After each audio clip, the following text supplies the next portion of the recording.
making your way in the world today. You really need a pod. Why don't you put your headphones in and give this one a shot? Wouldn't you like to just listen away and go to a place where everybody knows who you are? Listen to two guys brew ha ha. Cold Street Brewery and Full Buddy Cast, two of the greatest names. Why don't you go and listen to this episode? All right, everyone, thanks so much for listening to another episode of Full Buddy Cast presents BrewHaha, brought to you by Full Buddy Cast and Cold Street Brewery. We've got the man, the myth, the legend. I say this he truly. That's right. There we go. Now we're gonna get banned by YouTube, but we've I can't hear any words. It's just background music. It's just background music, but ambiance. You guys gotta create the ambiance. You guys, nice. You guys already heard it. Okay, all I right. Didn't hear it. Well, that's good. It needs to be playing when I'm coming on the mic. Sean, this is Sean. What would be your wrestler name? Did you ever do a wrestler name when you like Bret the Hitman Hart, or you were like the no? We talked about my walk up music. Yeah. So Craig from Garage Night, he used to put different music for everybody's ringtone, and so Duhas. Yeah, Duhas. So that kind of stuck as like my walk up music when you see play it. in big parks. Yeah. 'Cause I like it because, even though I'm on the deck circle, but that Duhas, you expect this big, Viking to walk up there instead of this little old me, like, tee. I like it. That's awesome. Right? That's awesome. So I just want to welcome everyone. This is BrewHaha. We talk about brewery type things, brewing, and we've done a ton of episodes, but this is based at this idea came from Cold Street Brewery in Enumclaw, Washington, where we're going to talk brews, we're going to talk news, and we're going to talk dudes. That rhymes. We'll talk about stuff that goes downtown. Yeah. Enumclaw too. Yeah. Got a bunch, Enumclaw we're going into springtime, so we got a bunch of stuff that's kicking off. Yes. It's nice. What's the beer of the week we got going on right now? Let's start it off. All right, so to start us off, we got so I worked in conjunction with one of my neighbors. I don't know if you've been downtown lately, but Myrtle Street, which is the street that goes right next to the police station, has been all tore up. They're repaving it. They did one side, then the other side. And there's a nice little business. There's only one business right by the police station that really got affected by that. And I felt really bad for her. We'd been talking off and on about doing something together. And so she runs Urban Sanctuary. And Urban Sanctuary is, it's kind of just a really quiet place to go and hang out. They do yoga. They have like a labyrinth walk where they have the labyrinth on the floor then go. And basically you can sit there and just open your mind up, that sort of thing. Yeah. It's all things that I've been invited. She invites me over there all the time. I love the idea. Yes. But I just can't sit with my own my own thoughts like that. It's not really my gig. Right. But that being said, I've always, been trying to help her in different ways. And so we kind of came together. And so I did, this is my rendition of like a Trappist beer. So wait, what's that? So Trappists are monks. Okay. But in order to be an actual Trappist, it has to be made in a monastery. So this is why it's my rendition of, say, a Trappist monk beer. So it's a lager. It's a cold fermented and cold stored. So I started this one in January. What's it called? So we're going to call this one the Urban Sanctuary's Labrynth Lager. Urban Sanctuary Labrynth. You know what's so nice to see? You're coming around.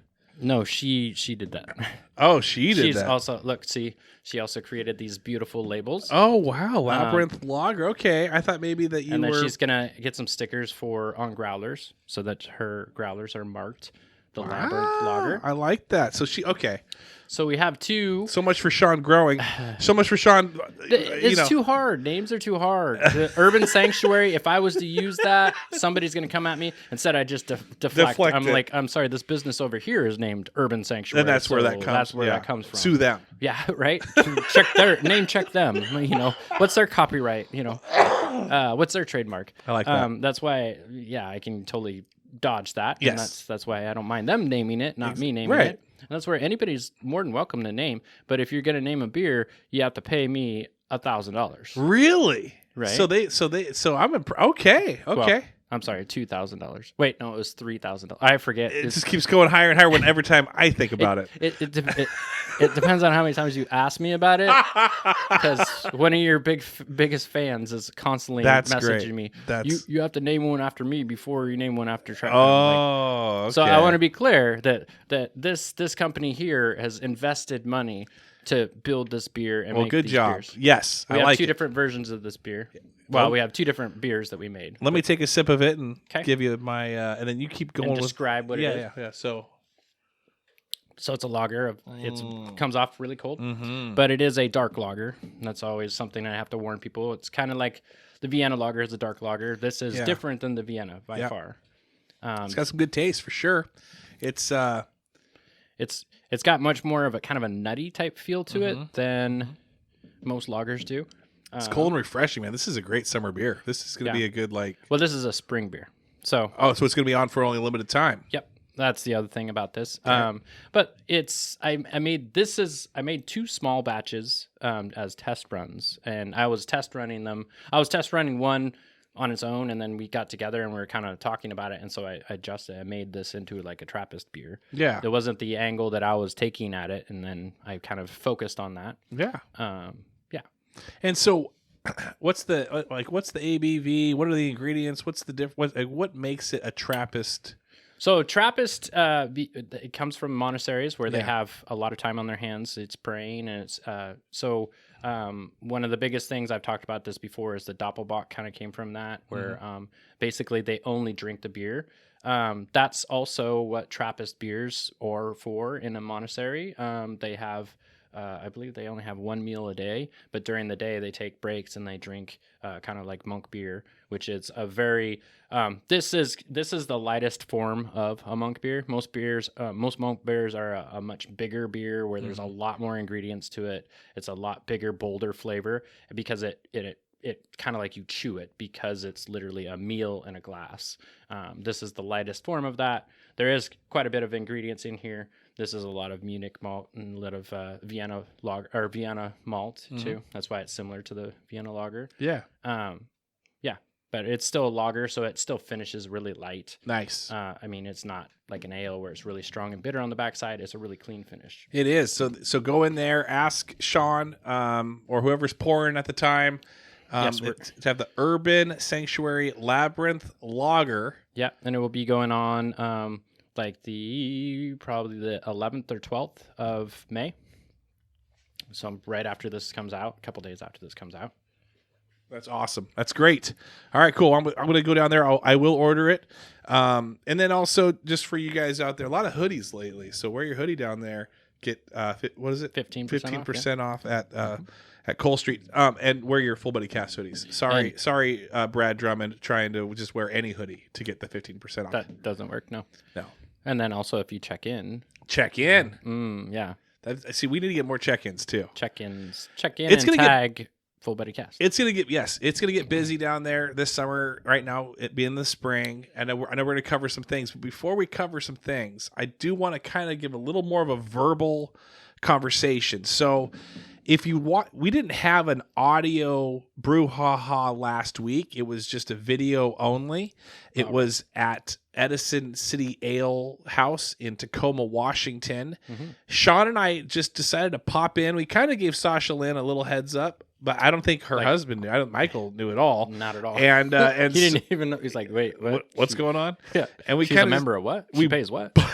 We barged in on them and took, we went around and so watch that video, and then they were setting up. It was perfect timing, because they were setting up for an event, so we were kind of we kind of had to end it a little quick because people started to show up all of a sudden, so we didn't really get to end it the way we'd like to. But a lot of fun to do a field trip, like a BrewHaha field trip. Yeah, I look forward to more. Yes, so we're gonna do that. Poking the bear, trying to get Travis out of his little my little den, my little bear den. But here's I'm gonna do some quick behind the scenes real quick.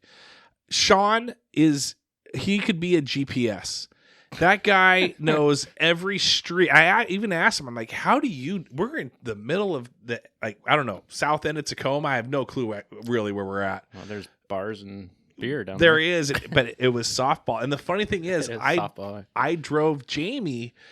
We showed up there. I think they were having a private event. I think someone maybe had passed away. Yeah, and so I saw that. We showed up, didn't know that, and we go up to the door. It says we're closed. Remembering someone dear to us. We'll open at 5:30, but we had to get out of there. But so we didn't actually were able to go in. But when we were driving around there, Jamie's like, "Oh yeah, if you go down here," and I'm like, Sarah's right there. "Yeah," I'm like, "Oh, South End Recreational Activity." Yeah, Sarah, whatever that's SERA. Sarah. Yeah, South and that's exactly how Sean was. Like Sean's like, "Oh, you take a left here, go take a right." I'm like, "How do you know?" He goes, "Softball." So Played in that field for 20 years. That's crazy. That's cool. Yeah. So that's a little behind the scenes. Went in there, had a good conversation. I'm excited to kind of go down there, pop in. My cousin lives down there, so see him, and then also pop in there occasionally. And then take yourself there too. That'd be kind of fun. I'm not going to guarantee anything, but if you put hashtag Full Body Cast, at least I know you listen. Yeah, and she's a Patreon, so yeah. If you bring up Full Buddy, she'll probably or BrewHaha, hashtag BrewHaha. Just do something there and just kind of so we can at least kind of see that hey, at least one person listened and take themselves in. And we are promoting somebody outside of our town. Exactly. Yes. So a lot of fun, great people. And we're excited to do more. Sean knows way too many people. I think he knows way too many people. So we do have an endless supply of places we could probably visit. The greatest thing about alcohol is it's better shared with friends. There we go.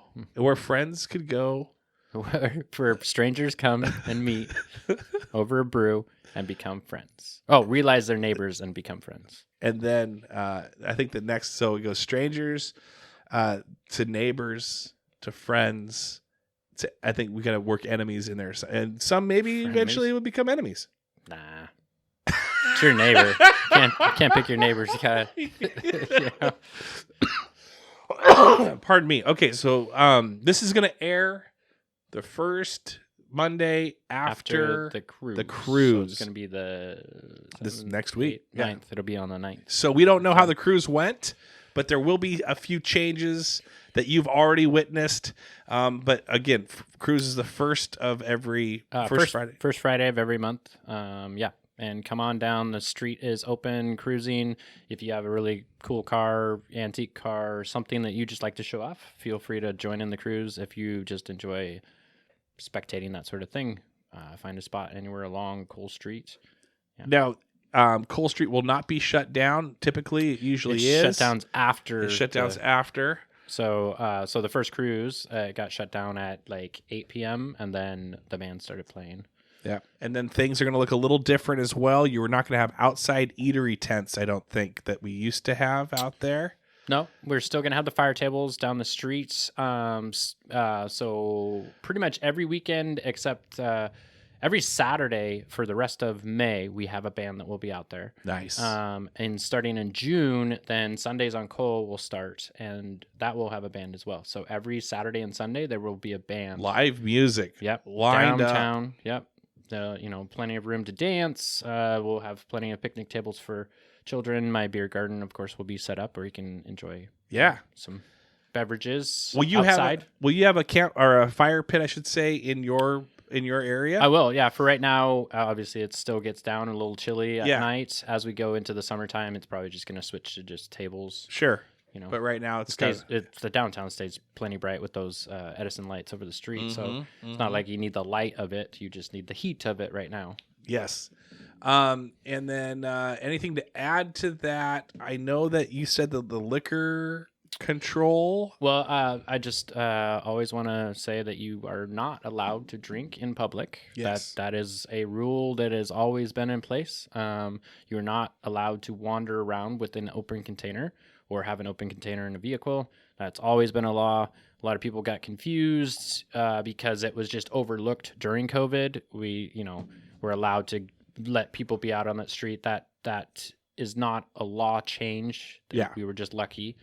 So now they're enforcing that. So I have plenty of signs that say you can only drink behind the yellow chains, meaning inside of a beer garden that has been set up. And don't be the person that ruins this for everyone. Like that's the thing that I hated in elementary school, was putting my head on my desk for what somebody else did. Yeah, that it just ruins it for everyone else. I mean, remember that staying in from recess, just because two or three people just ruined it for everyone, and now I'm in trouble. Yeah. And that's what's going to happen here if people are doing that, I should say. Yeah. It's you're going to get not only find yourself, but you're going to be finding these other establishments that that the way it started was we were trying to keep the businesses going, and they couldn't sit inside, so you're going outside, be naturally outside at that point. But then it turned into people bringing alcohol from their own homes, where you have Budweiser in a half rack. No place downtown sells them in half racks. Like, you can't tell me, oh, I just got this from, no, you didn't. No. And so then that goes against the whole thing. Like, we were stretching the rules in order to help the community survive. Now you're stretching the rules just to be that person. So don't be that person. Let's keep it fun for everybody. Plenty of places to sit inside and outside at Coal Street Brewery. So yeah. And then anything to add with any of that? I wanted to cover that again. I am always looking for volunteers to help with that. So busy nights like the cruise night, there's an awful lot of trash, an awful lot of cleanup. But then even on normal weekends, it's the same thing. There's trash, and then every night the fire tables need to have propane changed and then locked up at night. So I am going in summertime. Would love to get some volunteers to come down and do that. We had that last summer. That was great. Yeah. Just reaching out to community. Also, we're working on a kind of a GoFundMe fund so those fire tables, we've had them since 2020. And we would love to go into the wintertime, have them back out in the middle of the street. But to be honest, I don't know how much longer they will last. So we need to replace them. All the businesses pitched in on that before, but now we're pitching in on the music. So it's kind of like we've pitched in enough money. We need some outside fundage. So if you're, would love to, rather than volunteer, maybe donate some money to that. Yeah. To the music, to the fire tables, to the chairs. A lot of our chairs have also gotten busted up. It's just they've been used since 2020. Right. You have so many butts hitting those chairs, and they're starting to break. Other than Venmo, is there an easy way to donate? Like, is there a spot that? Yeah. So we're going to we're setting up a QR code down there that you can, or you can just walk into Commencement Bank and say that I'd like to donate for the downtown fund. Nice. So that's where the bank account is. The QR code directly goes right into there. So either way. If you are, one thing that if you enjoy something, it's always nice to pay a little bit for it. You don't have to pay the whole thing. For instance, Patreon for this. Maybe you go to a church and you throw some money in the tithe box. Maybe you go to a softball and you want to kind of throw it. You might buy your way in with someone else.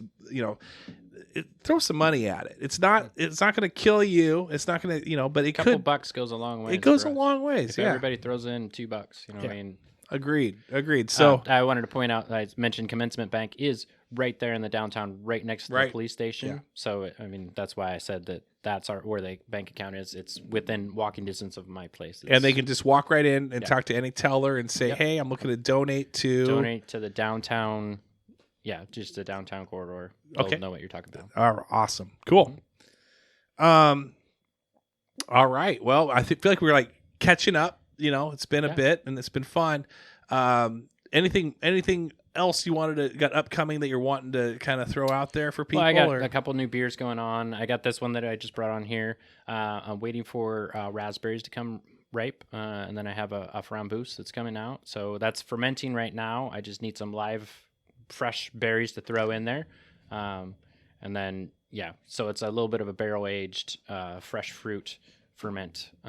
Really sweet, really raspberry, but it's Belgium, so it's got a kind of a Belgium kick to it. That's coming out, springtime. I'm waiting on the fruit to be ripe, so when you see raspberries ripe, that's going to be when that beer comes out. Nice. Okay. Yeah, that's cool. Yeah. I got some things to talk about, but I also don't want to deviate from what you may have on for notes or anything like that. No, I mean, yeah, we missed the comedy night was great this last week. We had a couple return guys. Coming up next month, I'm super excited to have Sam Miller come back. We had such a big, everybody loves him. Anybody that came to that show, he's the one that just basically sat there and just looked around the room. And, was it Sam Miller from when I was there, or was it somebody else? How long was Sam Miller there? Like a couple months ago. Okay. Yeah. He's from Olympia, so he's a local guy, but he just signed a deal, so he's going to do some video. He's going to be doing some shows on videotape and that sort of thing. So he's going to disappear for a while. So he wanted to come out and do some stuff, and he's a great guy. Always loved him. He's nice, funny guy. Yeah, good. That's exciting. That's great. That comedy night show I went to. Here's the thing. Let me tell a story. Okay.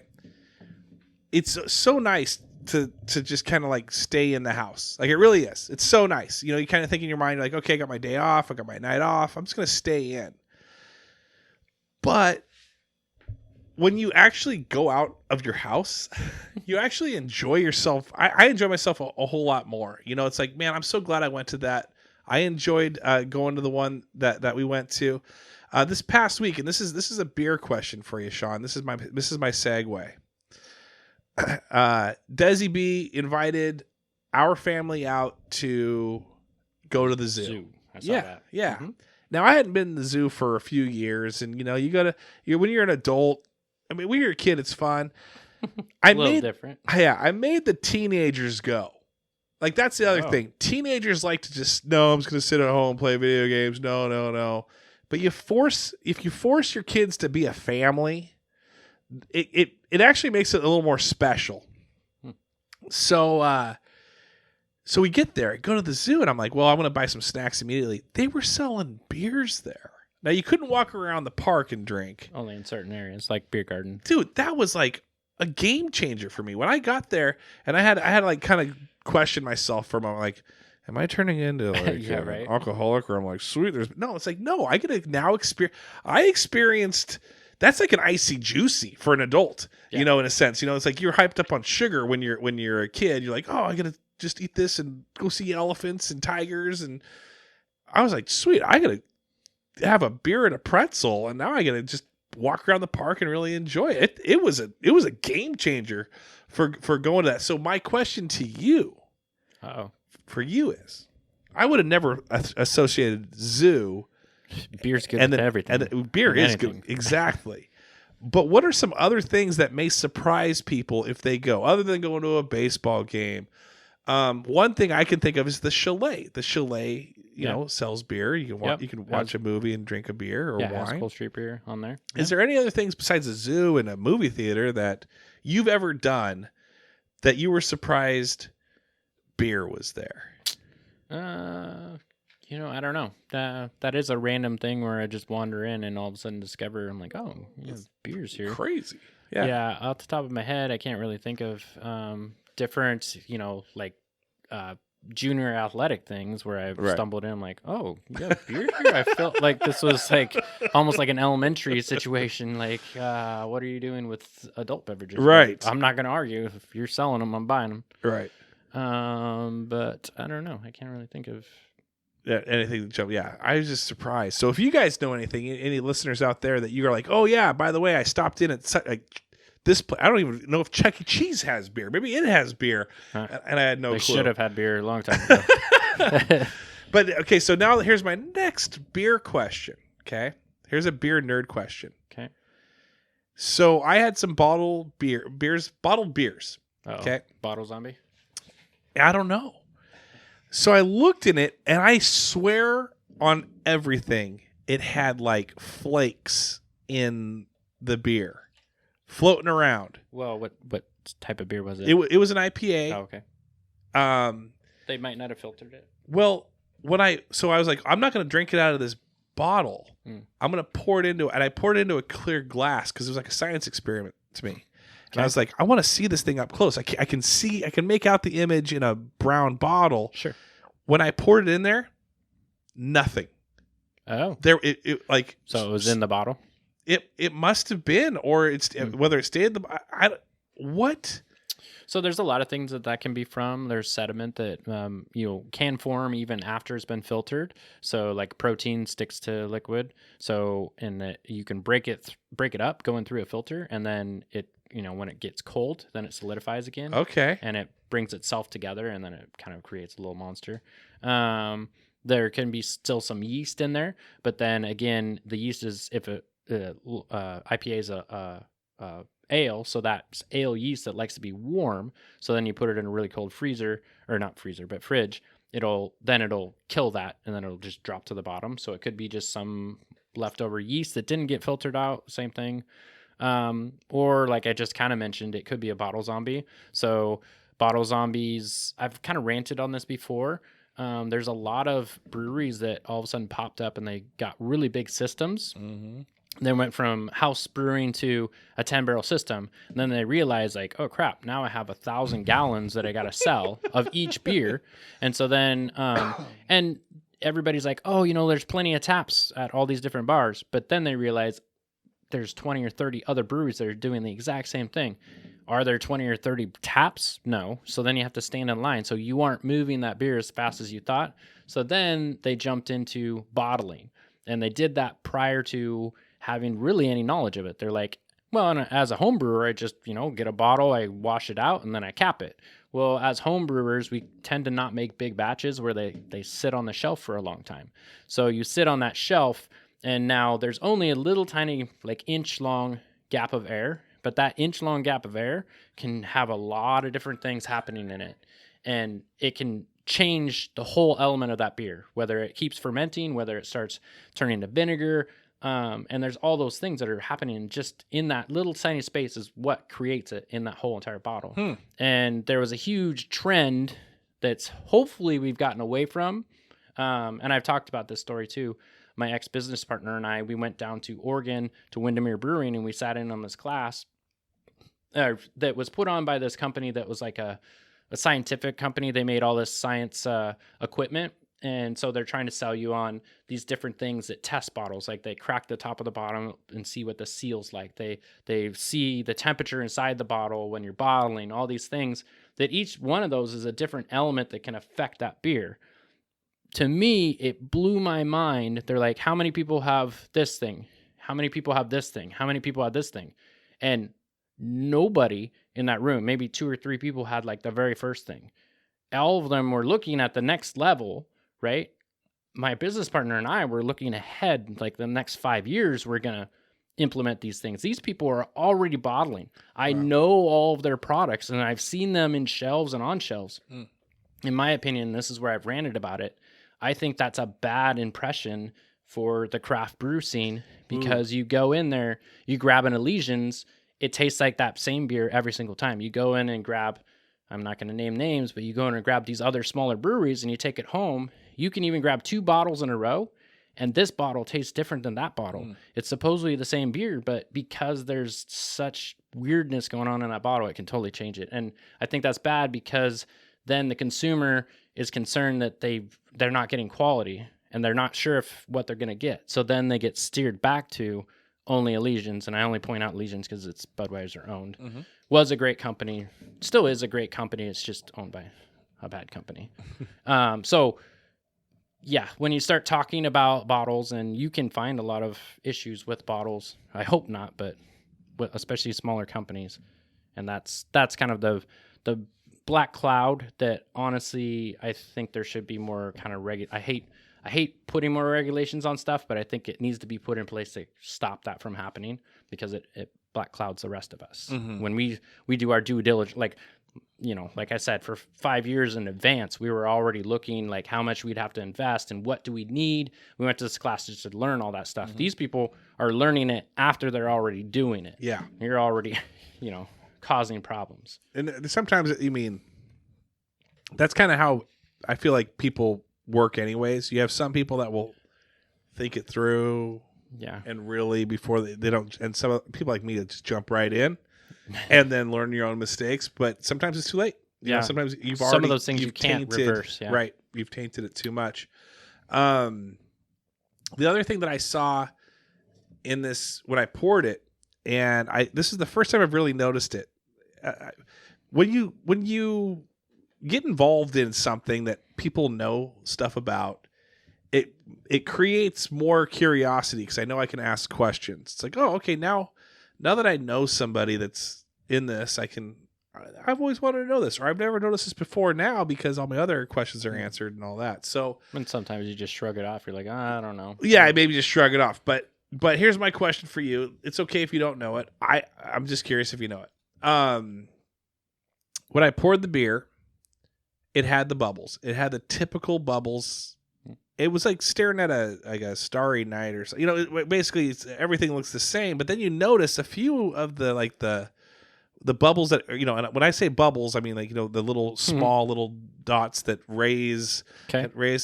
There was one, maybe two that were like super, like it looked like a line, like a straight, like multiple bubble, like just, it kind of moved around almost a little bit, kind of like it was like live. It wasn't just going a straight up. All right, so this one's actually on you. So you were putting it into a glass? Yes. Piece of glass? Yes. So there's a couple different things that cause that. Okay. If you go to a lot of bars, then they give you the old pounder glass, right? Yeah. But then they stack them up. So where they stack them, there's that line from being stacked. Yes. Right? That's kind of broken in right there. So a lot of times when they fill it up with beer, that's where the foam starts because it hits it and it starts struggling to get across it and it creates foam. So in your case, it could be that. It could have a little crack or a little some type of or it could be when you washed it, there's a certain part on it, like the soap either stuck to there, or there's dried soap there, or there's dried. Then it's on my son Kane. Or you didn't clean it, and we're gonna discipline him. Thank you. Or you didn't clean it, and the beer is struggling on that. That's what that's from. Interesting. That has nothing to do with the beer. It has to do with the glassware. So the glassware is and so. Okay, well now let's get a little more deeper. This is going to create more conversation in my brain. I've recently drank more wine. Okay. I had to have a podcast. I released one with Bordeaux Wine Bar. They're also a sponsor. Had John Elias. It was his birthday, and I don't know much about wine. You started brewing wine before you started brewing beer, right? Mm-hmm. And it's not brewing, but what do you call it? Fermenting wine. Fermenting wine. Okay. And I always thought it was just like poured in and then kind of hope. Just hope it's going. Hope right? it, yeah. And here it's like, well, you got to have the glass warm up, and then you got to aerate it. You swish it around, and then when you drink it, you kind of like breathe it across your tongue to get more air. So we had talked about that with the glassware that I brought for beer. Yes, it's almost identical, just different ways of doing it. And aerating wine it's kind of like decanting. I've used that as an example so many times. If you don't decant your, especially red wine, not white wine, but if you're not decanting your red wine, you're doing yourself a So then the easiest example is I take 2 bottles of the exact same wine and I put one in a decanter and I wait 45 minutes and then I pour a glass of that side by side with this other one. And yeah, there's an undeniable difference in flavor. So when we talk about beers, I know that you've actually bought a poster. We have it hung on the wall here. It's got about 10 different types of glasses. We've talked about this in the past. And it's okay to cover things again. It's been a while. But when we go to let's just say we get done mowing the lawn, we've bought our 6 packs of, every beer bottle is the same shape for the most part. Well, that's why you're like, it was good that you poured out of the bottle. You should never actually drink within the container that it's brought in. Like these growlers. Yeah. Are you drinking out of a growler? No. You're pouring it into a glass. Right. You should always do that with any type of vessel that you carried around. And so that's why you go to a restaurant and they don't just crack it open and here you go. Yep. They pour it in a glass. They pour it in a glass. That's also why at Coal Street we pour it in a glass. Pour it in a glass too. Yes. Bordeaux. They pour it in a glass. So then, with that said, should I be drinking beers, not just temperature-wise, but should I be, we're Americans. We mow the lawn, we go to the baseball game, we just crack a beer and just chug it. Is there some beers? You should never chug a beer. Yeah, but is there some beers where you would typically let it go over your, like, kind of like Absolutely. wash over your tongue. And It's kind of like I get in this argument all the time about temperatures of beer, and that's the biggest disservice that Americans grew up with that is still stuck in their head. The whole cold as the mountains, you need it as cold as possible. So bad. That is like, even with that beer, it's a lager and it should be cold, but it should not be that cold. Yeah. That is way too cold. And so with ale, it always depends on what beer. And that's why there's so many different styles of glasses. And honestly, there's more than that. This is kind of a small version of so each glass that's on there, there's 3 or 4 different variations of that glass. Mm-hmm. And each beer, each wine, it depends on what style that you're drinking, which one is more appropriate for it. And so as you guys are listening to this audio podcast, we would say different glasses. I mean, some have stems, some are fat bottomed, and then they come out almost like it look like a wine glass kind of. Yeah. Some are like a brandy glass and then wine glass, or like the flute for like a like champagne. When you champagne toast at a wedding. There's beers that are more appropriate for that. Also, there's a very long cylindrical, very like almost just like a roll of coins, like a roll of quarters. Wink. That's your standard actual lager glass. The whole idea is you pour it into that glass and it keeps it really close together, so it keeps that coldness longer. And then also when you're drinking it, it's going straight into your mouth because there isn't really any nose to it. You're not really trying to smell it. You're trying to just straight drink it. Just drink it. Versus the brandy glass, you're trying to actually smell that and inhale a lot of the flavors. Now this is with that, I've noticed one thing. I've seen beers come in aluminum cans. I've seen beers come in glass bottles. I've seen sodas come in aluminum cans. I've seen sodas come in glass bottles. I've seen sodas come in plastic bottles. I have never seen a beer in a plastic bottle. Is there a reason why? It's because of the UV rays. So that's another argument you can get into about quality. Quality assurance. So all the majority of the beers that you get are in dark glassware, right? Glass bottles, right? The ones that are in clear bottles, like your Coronas, your Modelos, and some of your Europeans like Heineken are in green bottles. When you open them, they have a whole different scent to them. The green bottles, those are called skunk beers. It's like an affectionate term, but you open that bottle and the whole room starts to smell like that beer. It's because of that glassware and the UV going through. Corona and Modelo is kind of Modelo Especial is kind of the same level in the clear. It becomes skunky, but it's like a different style of skunk. It's more of a crisp style rather than a stinky style. But that's one of the biggest things. That's the argument between cans and glass too, because in a can, there's absolutely no UV that can make it into it. So in general idea is a can would last much longer because it doesn't have to worry about that. It's, whereas a bottle, it does have to worry about the UV lights. Even a dark bottle can still take in UV lights. It's not good for the beer. And so that's why, so plastic just absorbs the UV and transfers it a little bit more. Well, plastic is hard to maintain cold temperature too. Okay. So there's a temperature issue, and then also it doesn't protect. It can't keep the UVs out. Gotcha. Mm-hmm. Cool. Well, see, that's why we have you on here, Sean. Mm-hmm. I couldn't do BrewHaha without you. Not only for the brew. Well, I couldn't do the ha-ha without you. No. Wait. Ha-ha, you could. Yeah, definitely you could. Mm-hmm. All right, so we're rounding down towards the end. Let me get my stuff pulled up while you get your stuff pulled up. Go ahead and give me your my stuff's already pulled up. You okay? Then let's do it. I did it old-fashioned way where I wrote it down. You're so smart. You're the smartest guy I know. So I wanted to do a shout out to Alina from the city. She is the city events coordinator. She took a leave of absence. I've shouted her out before. She took a leave of absence for childbirth. She's back. Missed her so much. It's night and day when she's at the city and when she's not at the city coordinating events, because a lot of stuff. We have a lot of events that happen that are great, but it's much better when it's been organized, it's been promoted. It's also been pushed around so we know that it's coming, rather than just like, surprise, this person or this group is doing this today. So really appreciate her coming back on the scene, and look forward to the summer. We're going to have some great events downtown. That's exciting. All weekend long. Yeah, that's exciting. Thursday through Sunday, there's going to be a lot of great stuff. Ear to the street. Sean always knows. Sean knows what's going on. He's Yeah, stop by, and we have a calendar in the front, and we try and keep everything updated to what's happening this month. Right on. I'm going to shout out the Patreons, of course. Kellen Hall, Holly Graff, Eric Madrid, Adam Kenny Art, Seth Loop, Cassie Spencer, Amanda Keating, Shekinah Sarver, Jared Skelly, Homer Robertson, Veronica Lara, Ben Illman, Jamie Roberts, Jamie Kenny, Apollo Dolo. Gosh, Doggo. No, Dolo. I was right. No. Doodle. Apollo Doodle. I say this. I ruin it every time. It's Apollo Doodle. Jackson Zeidhook, Sasha Carey, and Russell Brandon. So, and then one more time.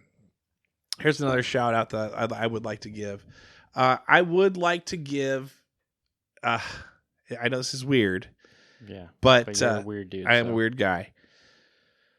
I was thinking about this. You know what? It's a tease. I'm gonna save it for next. I'm gonna save it for next episode. Oh no! Because it might go into. He's gonna get teary. I might cry. See it. I might cry. But this is delicious. Go check out the what's it? Urban Sanctuary's Labrynth Lager. Lager. And definitely check out Urban Sanctuary. It's on Myrtle Street. It is 1221 Myrtle Street, right next to the police station.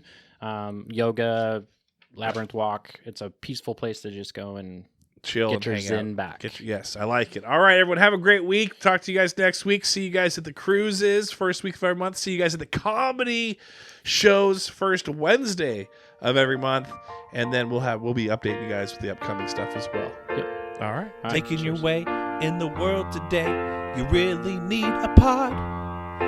Why don't you put your headphones in and give this one a shot? Wouldn't you like to just listen away and go to a place where everybody knows who you are? Listen to Two Guys BrewHaha, Cold Street Brewery and Full Buddy Cast, two of the greatest names. Why don't you go and listen to this episode?